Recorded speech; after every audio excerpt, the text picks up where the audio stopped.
Dans le cadre de la supervision des activités du projet PR d'Aïgel, comme d'habitude après 6 mois, la mission d'appui vient au Burundi pour se rendre compte des actions menées sur terrain par ce projet.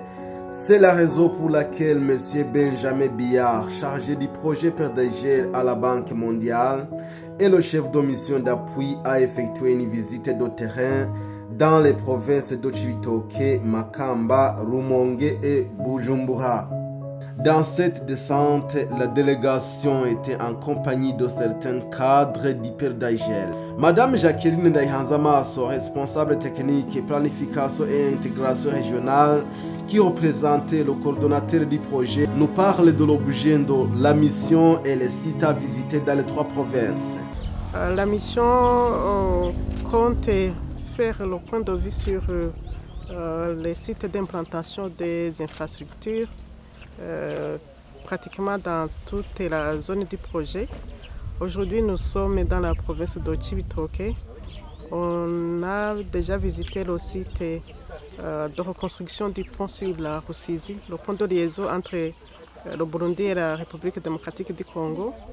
On va aussi visiter un site de construction d'unité de production, d'unité de transformation de maïs ici à Ouganda. Demain, ils vont aller dans la province de Makamba, à Nyanzarak, où ils vont voir les sites d'aménagement et aussi les prises d'eau sur les rivières de la commune de Nyanzarak. Et vendredi, ils vont aller à Rumonge, où ils vont visiter d'abord en province de Bujumbura, un site de construction d'une unité de fabrication de maïs, de farine de maïs, avec du haricot biofortifié, farine à bouillie. Ensuite, ils vont voir un site de construction d'un centre de collecte de lait en province de Rumonge, suivant encore les sites d'aménagement de la province de Rumonge, en commune de Rumonge. C'est en grande partie les sites d'aménagement qu'ils vont visiter, mais de passage, ils visitent d'autres réalisations du projet. À titre d'exemple, aujourd'hui, nous avons visité une coopérative de riziculteurs, productrices de semences, qui a reçu l'appui du projet dans l'agrément comme multiplicateur de semences et aussi qui a reçu des semences de base pour produire les semences certifiées. Nous avons aussi visité un bénéficiaire de boutures de patates douces à chair orange dans le cadre de la lutte contre la malnutrition. Aussi à Rumonge, on va visiter un autre bénéficiaire de boutures de patates douces à chair orange ainsi que des bénéficiaires de semences maraîchères en province de Rumonge. C'est en grande partie les sites qui vont être visités par cette émission. Mais parallèlement à ces visites, les experts font des projections des images qu'ils ont prises sur d'autres sites non visités. Le gouverneur de la province de Chibitoke apprécie les appuis du projet dans sa province. La collaboration du projet PDG avec la province, la collaboration est bonne. Le projet PDG a aussi amené des vaches ici dans la province de Chibitoke. Et ils ont pu amener des vaches. La première fois c'était 240, la deuxième fois c'était 250. Donc ça quand même le projet appuyé dans le développement de la population. Parce que les vaches là qu'on a reçues, ça leur permet d'avoir du fumier et aussi d'avoir la viande. Et aussi, ça va aider à la population de propager les vaches dans les ménages. Il y a aussi le projet de reconstruction d'un pont de Ganda, donc Uganda Kavimvira, oui. Donc Kavimvira soit réalisé parce que ça va faciliter à la population de la province de Chibitoke bénéficier de marchandises de deux côtés. Quels sont donc les appuis du projet PERDAGER dans la province Chibitoke? On appuie les bénéficiaires sur 3 filières. Sur la filière maïs, la filière riz et la filière lait. Dans le cadre de l'appui à l'amélioration de la nutrition, ça fait 2 ans, nous avons appuyé nos bénéficiaires, mais initialement des semences, des intrants maïs, avec les semences maraîchères. Et là, nous avons donné le haricot biofortifié, la patate douce à chair orange. Nous avons donné les choux, les carottes, les concombres, courgettes, amarantes et aussi tomates. On a donné sur 2 collines. La colline d'Ogasenyi rural en commune Buganda. On a donné aussi à la colline Kiramira 2 en commune Rugombo. Et là, c'était les quantités égales. On a donné à chaque fois 525 kilos de haricots biofortifiés et 210 000 boutures de patates douces à chair orange. La pérennisation, c'est que pour les cultures de patates douces à chair orange, nous encourageons les bénéficiaires à donner à leur entourage. Parce que généralement, avant, on donnait aux vaches. Donc, et on ne donnait pas. Et vous avez vu l'engouement que l'entourage a pour cette patate douce. Avant, ils n'étaient pas sensibilisés sur le goût, sur la qualité. Mais maintenant, je pense qu'ils ne donnent plus aux vaches, ils donnent aux voisins. Les bénéficiaires des appuis du projet se disent satisfaits de ces semences.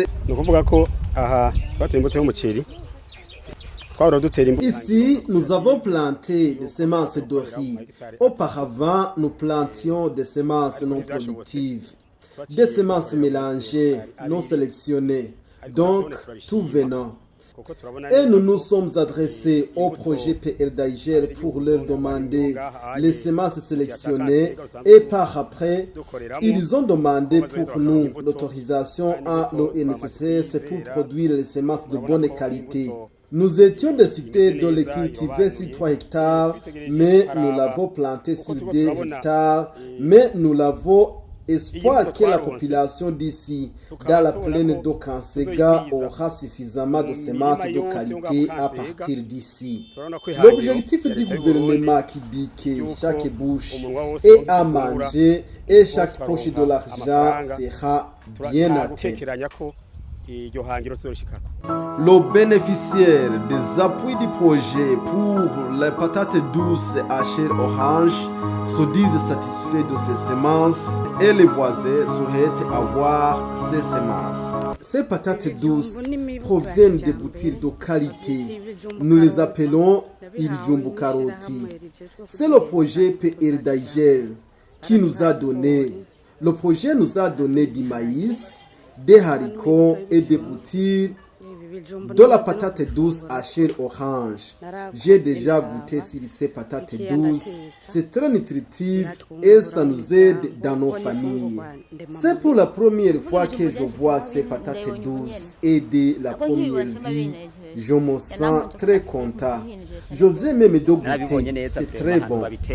Où nous les avons plantées, ils donnent de grandes patates douces. Et quand on les mange, ça a un bon goût que nous cultivons aujourd'hui. Même si on les cuit avec des haricots, ils ont un beau goût. Nous les encourageons effectivement à multiplier, et pour eux et pour les voisins, mais aussi à consommer, parce qu'on donne très peu de quantité, pas pour la commercialisation, mais pour la consommation uniquement. À côté de ces exploitations de semences, la délégation a visité les activités en cours de mise en œuvre, dont la pont Buganda-Kavimvira sur la rivière Rusizi. Dans les prévisions, les travaux vont commencer au mois d'octobre et le pont va passer ici même où on est stationné et ça va traverser tout droit vers l'autre rive du Congo. Le pont aura une portée de 127 mètres de long. Les habitants de la commune Buganda se réjouissent de la construction de ce pont. Iki kiraro cyabomotse. Ce pont a été détruit en 1964 et s'était construit en 1957. C'est très dommage de le voir détruit. Nous avons beaucoup d'impatience de revoir ce pont qui lie Buganda et Kavimvira. Ce rôle, nous avions la possibilité d'aller au Congo. Nous cultivions même au Congo et nous revenions avec des récoltes. Nous échangions des marchandises avec les gens du Congo. Avant sa destruction, c'était facile de nous rendre au Congo à pied sans aucun problème. Nous sommes impatients de revoir notre pont ici.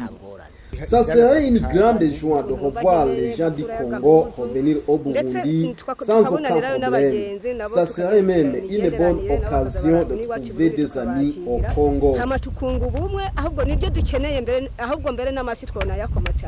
Monsieur Benjamin se dit fier de la visite et rassure que même si le projet clôture ses activités, le volet infrastructure va continuer. Je suis très heureux de cette visite de terrain dans la province de Cibitoke, parce que nous avons vu beaucoup de choses.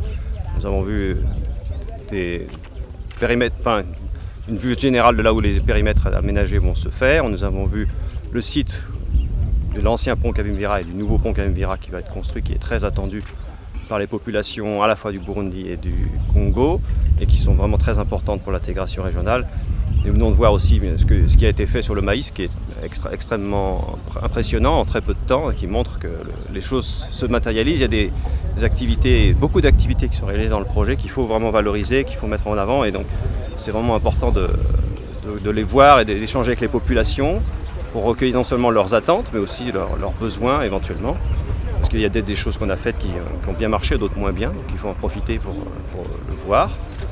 Et donc là, aujourd'hui c'était la visite à Cibitoke, demain il y a encore une autre visite, et après-demain encore une autre visite pour vraiment qu'on fasse une vue d'ensemble, puisque pendant longtemps on n'a pas pu faire de visite, avec le Covid d'une part, et aussi des difficultés de sécurité d'autre part. Donc on a eu la chance de pouvoir aller.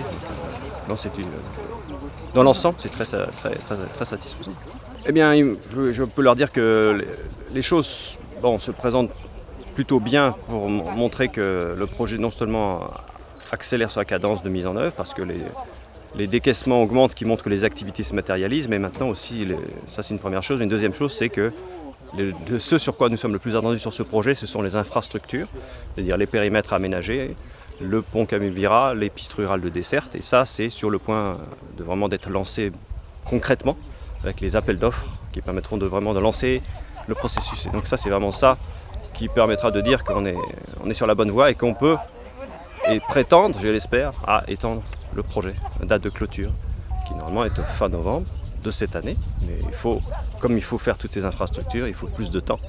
Avant, on ne pouvait pas dire qu'on était sur la bonne voie. Maintenant, on est presque sur la bonne voie, mais il faut que les dossiers d'appel d'offres soient lancés. Et j'espère au cours de cette mission, on va le faire. Donc, voilà. Quel appel lancé donc aux bénéficiaires pour la pérennisation des actions du projet? Le premier appel est de s'approprier les appuis du projet. Savoir que si le projet leur a donné un appui, c'est pour le long terme, qu'ils puissent le rentabiliser et préparer la pérennisation après le projet.